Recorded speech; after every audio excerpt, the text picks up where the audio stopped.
Okay, so yesterday we put together this baler. We bought it a couple weeks ago from down in Wadena. It's a 430 John Deere baler, 4x4. We bought it for silage bales. There was the four cam bearings in here. All apparently one busted, kind of banged up everything else. So we got all those we put in. Had to get them in the cam cover, whatever it's called. Got that on, and all these plates on. And now my job is to put this plate back up, put the wheel back on here, this wheel, and there's another one. I gotta put something right down there, and then I have to put this chain on, which I've started putting the chain on over here, because this is the oh my god, what is it called? It's a pickups chain, so that runs the pickup. So wrenches.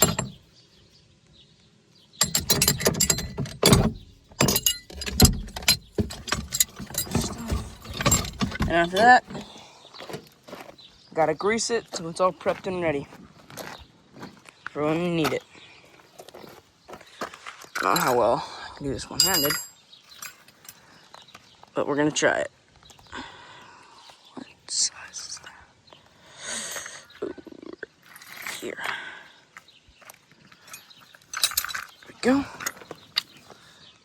13, 16, too small.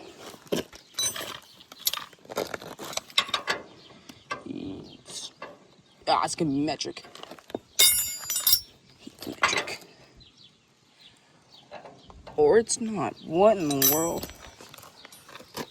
is it gonna be here? What?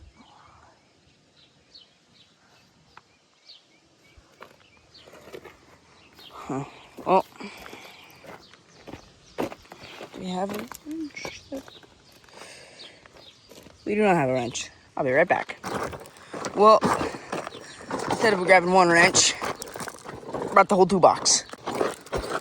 Because I have zero clue on the size of this bolt. So, I gotta flip the toolbox.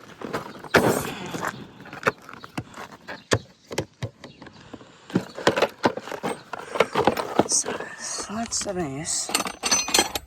That's the base wrench, ain't it? It might be metric. Okay, that's a tiny metric wrench. You need like a 20. Yeah, you need like a 40. Crap. We can get with the socket on it. Oh, lots of those. Yes. It's 15, 16 I have that wrench. Oh. Well, I guess that was not necessary. Now, maybe it was. I have to grab a break. 16 socket.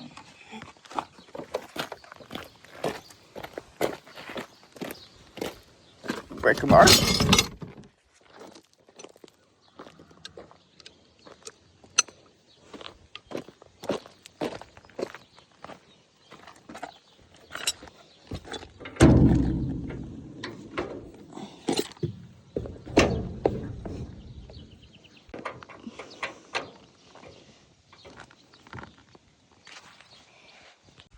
Well, that was simple.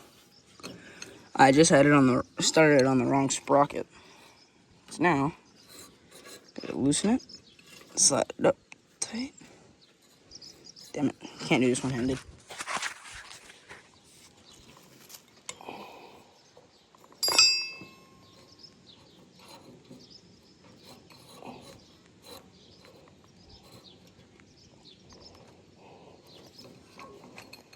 Still really loose. Dang it.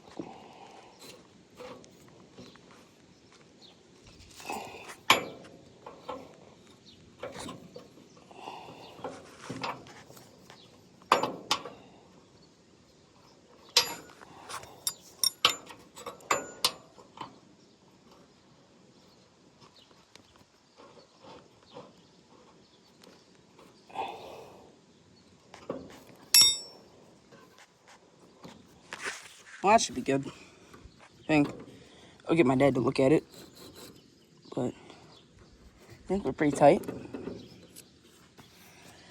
As you can get. So that's second. Put that back. Let me get that.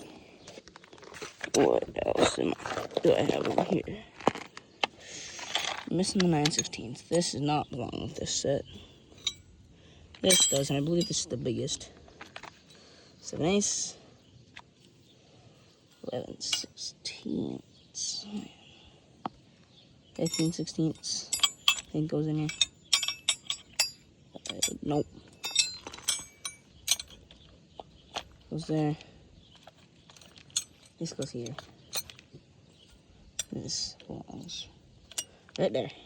Perfect. These two do not belong with the set. Whoop. Time to go over here. Put this plate back on. Oh, there it is. So this plate is got the same over there.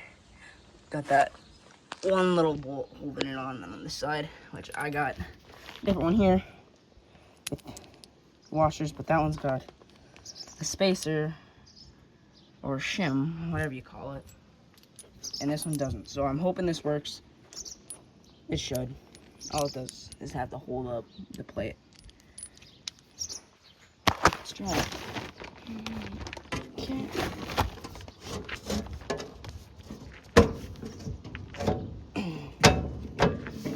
Up there.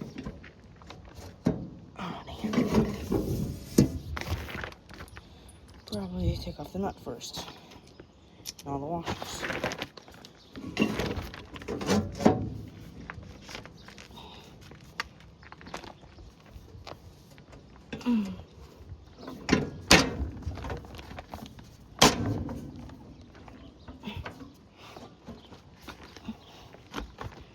Whoa.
As I'm getting home, I noticed the corn starting to shoot tassels.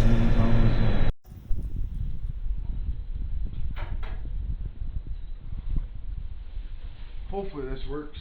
I'm not sure if you guys can hear me, see me, or none of the above. But we got done raking this morning. It's still morning. Now we got to grease the baler, and we're going to go see if we can bale. By 9 o'clock this morning, it was already 90 degrees. Not really looking forward to this one, but it's got to be done.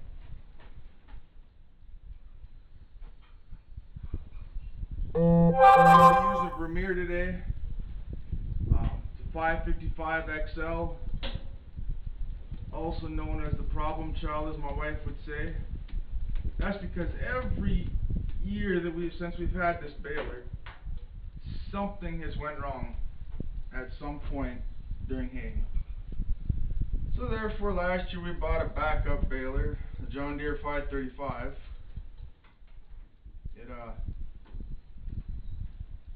We started using it for silage bales, and I like it because it works good on silage bales. It's way cheaper than a silage baler. But at the same time, I'm not a big fan of the 5 foot wide bales for silage. It does the trick, but then we got a good buy on a John Deere 430, and that's what I'm hoping to use for silage bales when we do them. I don't necessarily need 3 balers, but when one breaks, it is mighty handy having another one.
When this baler works, it can put some hay away pretty quick, as long as the conditions are right and the hay is dry. But you get some wet hay, and this thing will not roll it up.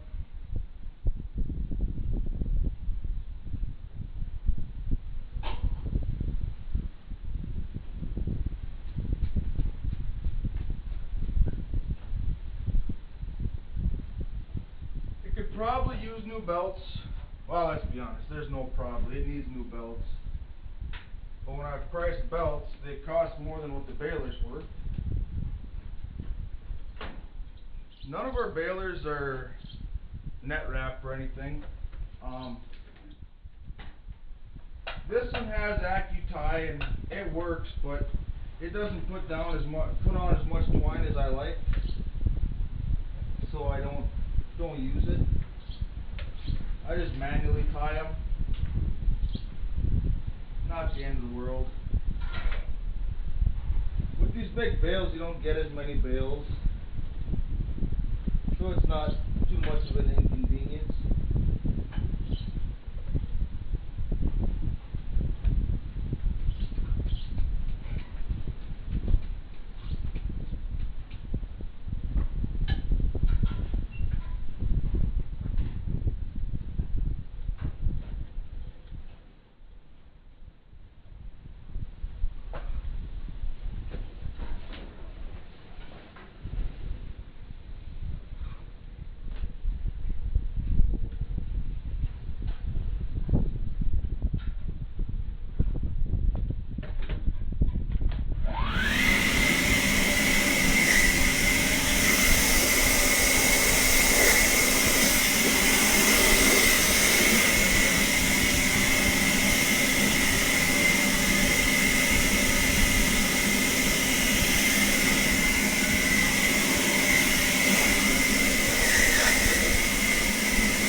got about 15 acres of alfalfa and some alfalfa oats. It's not new seeding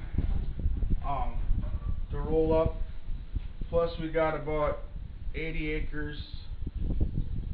Yeah, about 80 acres of oats, some poor oats, because it was really dry. So the oats did not, I don't know if it came and then died off, but we got some of that to roll up. We ain't gonna try and do it all today. We're just gonna bail along for a while, get the alfalfa done, see what happens today, see if this thing holds together.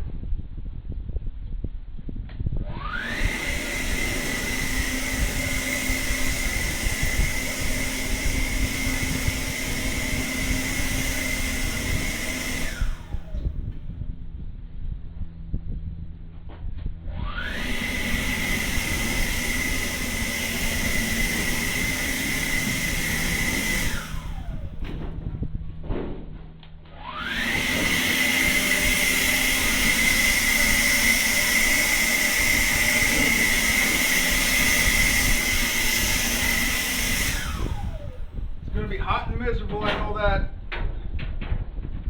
We'll have fire extinguisher with, but I'm not sure it's gonna have to be much of a worry. We're not gonna have to push real hard today.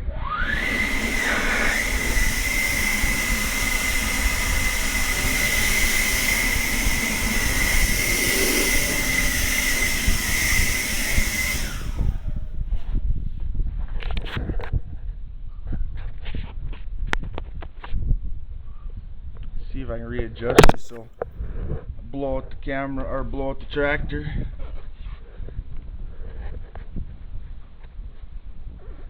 Not very good at this stuff. Now you get a little view.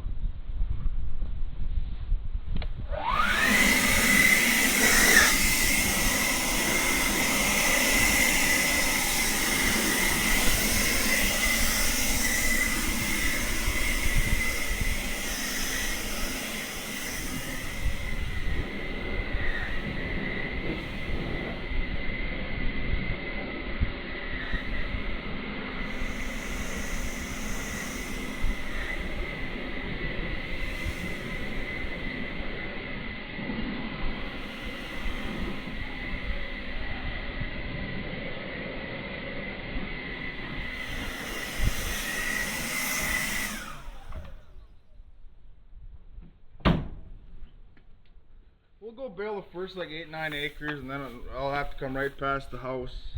So I'll pull it up to by the garage, shop, whatever you want to call it, and we'll blow it out with the air compressor and have a little lunch after a while.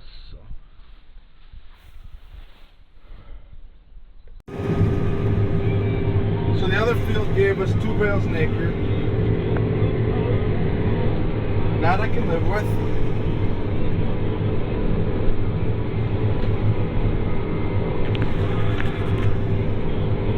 This is not working.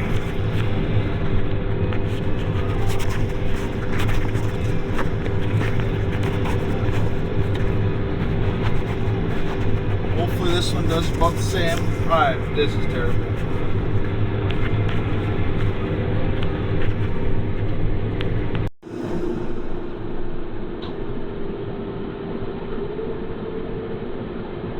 So we're just bailing along. I'm trying to get you guys some footage of the actual baler.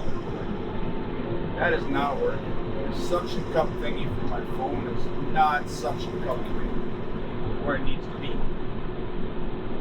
So this is the view you guys get for the moment. So I got a question for everybody. Anybody that's watching, whether they got livestock or not, probably leans more towards the ones with livestock, but would you rather take care of stuff when it's like this, like 90-some degrees, or when it's cold? And when I mean cold, everybody lives in a different area, but up here, when I say cold, I'm talking 20, 30 below, or worse. Now me, I'd much rather take care of them when it's cold out. It can be a struggle getting equipment to work, but you know, I feel like I can do way more for them when it's cold out than I can when it's hot. When it's cold out, I can give them feed, make sure they have lots of feed, good bedding, plenty of water, and they seem more comfortable, as long as it ain't a blizzard. But when it's 90 like this, I feel completely helpless. I can give them, make sure they got water and shade, and that's all I can do. It's still miserable. It just, I don't like it. So let me know what you think on that one. One thing I always think about when I'm baling hay when it's really warm is in 6 months or so, when it's 20, 30, 40 below, and I'm shivering like a cat shit tax, when you open up that bale of hay, it's, yeah, that's gotta be a warm feeling just because it was really warm when I did it. It'll give you warm thoughts. I don't know if it works, probably doesn't. Psychological game, but that's life. Well, got that field done.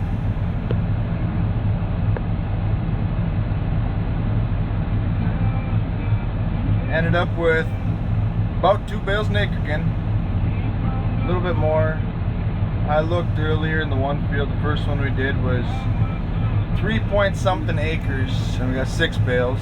And this one's 4 point something acres, we got 10 bales, so it's not too bad considering as dry as we were this spring. And I guess, I don't know, I'm happy if I get 2 bales an acre. They're big bales, but can never have enough. So, well, that's a wrap for these little fields. Crank this puppy up. So in the last cutting one, I showed that I had a little patch of alfalfa, and then I did my buddy's grass that's right next to it. Yeah. Here's the alfalfa. It smells really good. Just a couple bales of that, and then this grass. See, there's his deer stand. Now, grass hay like this smells good. I don't know what kind of grass it is. It smells sweet. I've put it up before. But grass hay like this and the oats hay was mixed with that alfalfa. We'll come fall, we'll get a tub grinder out here and get a huge pile of that and use the TMR to feed that. The alfalfa, I'll grind some in to balance things out, but this year I'm almost thinking about just grinding our poor hay, mix it with silage and the TMR, and unroll a bale of good hay for them to eat. Give them something to do rather than all in the bunks. Then I know they're getting more good hay. When I grind, I mix it.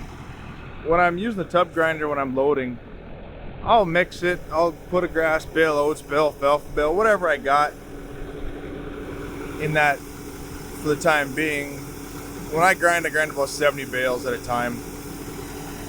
And I'll rotate which bales go in, but I still feel like it separates too much in a pile for me, my liking.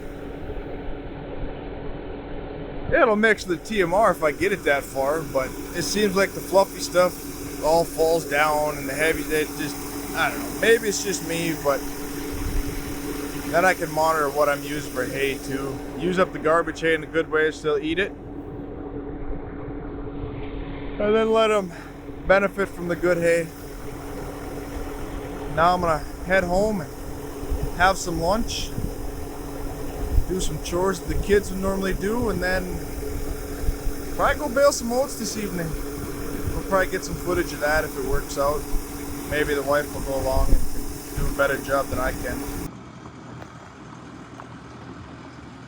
Going to get some hay. Very smoky day.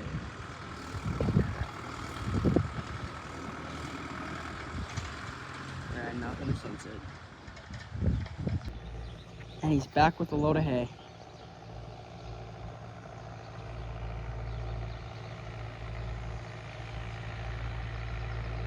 Still very smoky.